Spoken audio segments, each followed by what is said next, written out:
Welcome to my vlog! Eto nga yung sumakay ka pero naglakad ka.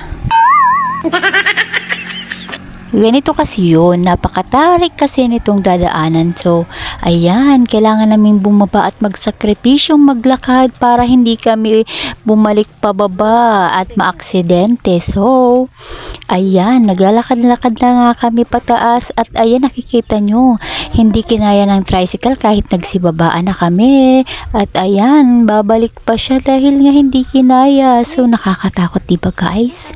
Ito nga yung sitwasyon dito sa amin kapag sasakay ka ng tricycle kasi napakahirap ng daanan dahil nga sa dami ng dumadaang malalaking sasakyan dahil inaayos nga yung boulevard namin dito. So, nagkasira-sira yung mga daan kaya eto, sakripisyo kaming magbaba para hindi kami ma-aksidente.